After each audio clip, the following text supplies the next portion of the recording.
aja. Boleh Rifita dengan Zai? Oke, jadi ibu sudah tata cara pelaksanaan ibadah haji ya. Jadi kita mulai dari memakai kain ihram. Nah, jelaskan terlebih dahulu untuk kain ihram. Untuk laki-laki itu biasanya disiapkan 2 lembar kain putih. Dan ketentuannya laki-laki tidak boleh memakai baju dalam.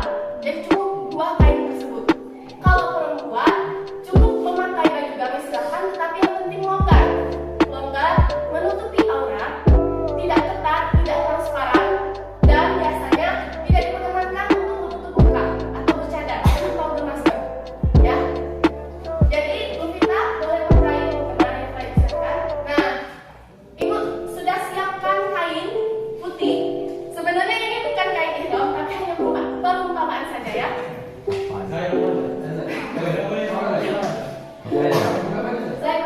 Buka baju dulu deh. Jadi untuk kain pertama itu cukup pakai seperti kalian memakai kain sarung.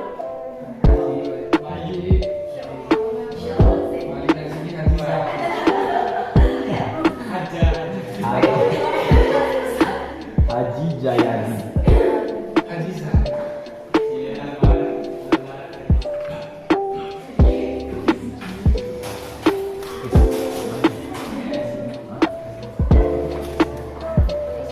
Oke, sudah perhatikan itu. Setelah yang laki-laki memakai kain ihramnya seperti sarung, sarungnya panjang ya, tapi ada ini adanya ya gak apa-apa lah ya. Kalau untuk lebih aman itu harus ya betul. Boleh pakai ikat pinggang, jadi supaya kalian yang melakukan ibadah itu lebih aman. Kemudian untuk kain satunya diselempangkan terlebih dahulu di sini.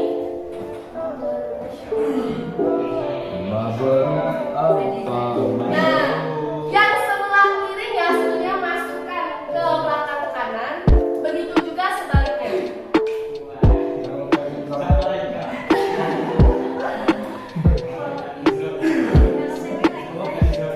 Kinabi. Dimasukkan ke belakang sebelah kanan.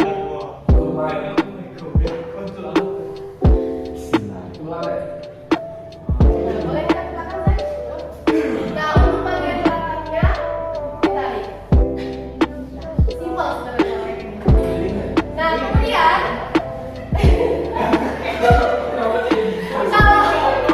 jadi kira-kira gini gambaran ketika memakai kain ihram. Dan biasanya kalau untuk tawaf itu tangan kanannya dibuka. Oh, ini. Lambai. Jadi sebenarnya apa? Ya nanti untuk tawaf. Oke, kita praktek. Jadi paham ya memakai cara kain ihram untuk laki-lakinya. Nah, kemudian ibu sudah siapkan biru-biruan Ka'bah.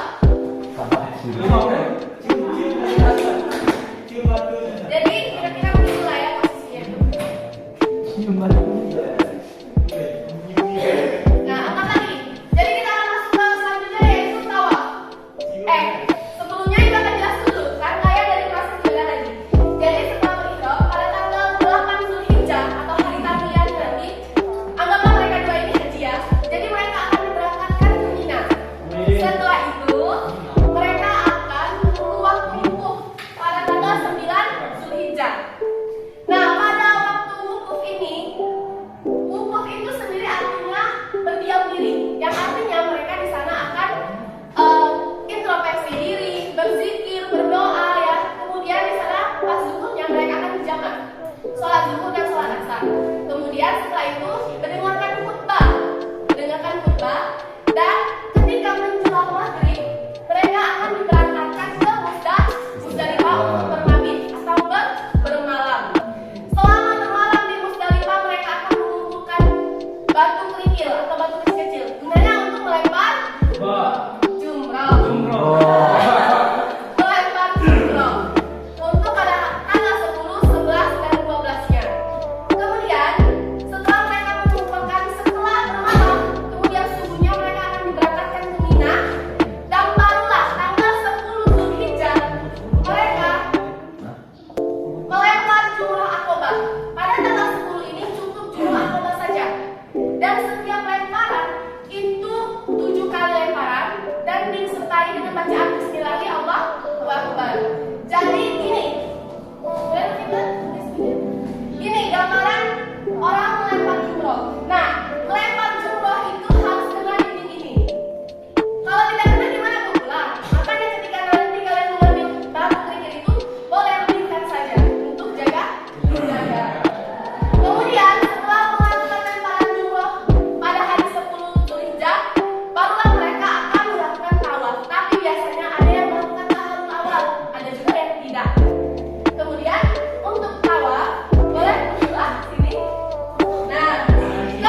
kondisinya pasti tidak memungkinkan, maka saya cukup lambaikan saja. Boleh? Lambaikan ke arah Hajar Aswad. Kemudian, ya, kemudian baca Bismillahirrahmanirrahim. Bismillahirrahmanirrahim. Kemudian cium tangannya. Nah, begitu. Nah, kemudian yang keduanya, biasanya di sini Hajar Aswad, pintu di sini ada makam Ibrahim, ya. Jadi sunnahnya ketika melakukan tawaf dari Hajar Aswad ini selalu saya lakukan tadi, mereka akan ke makam Ibrahim itu dengan membaca Subhanallah, walhamdulillah, wala ilaha illallah, wallahu akbar. Coba saya sama kita praktekkan sampai sini Ibrahim. Ya. Alhamdulillah wa la ilaha illallah. Allahu akbar.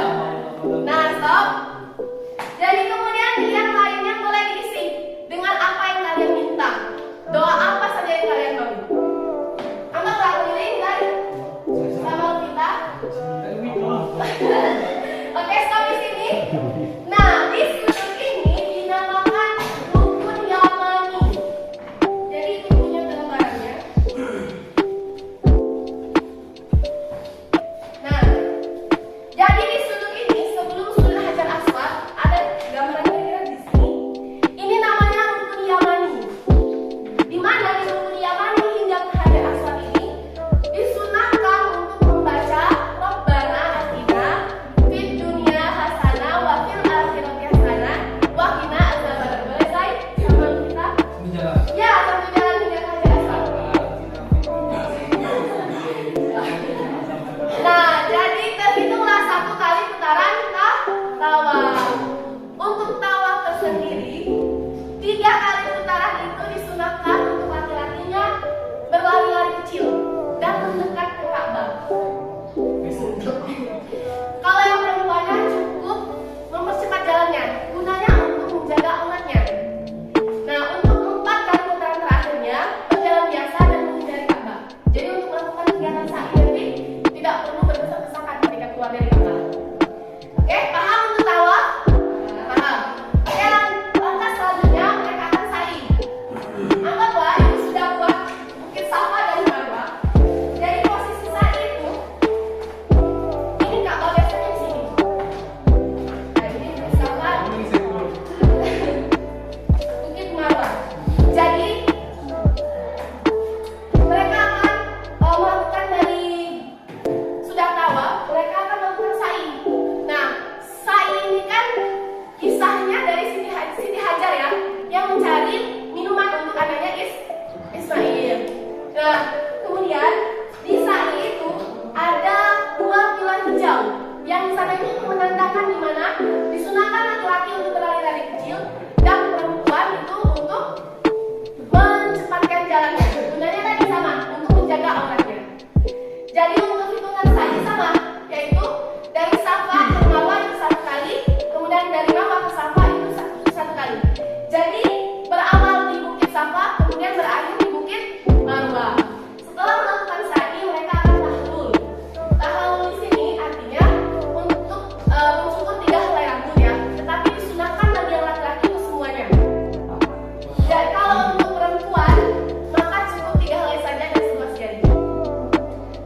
Ya.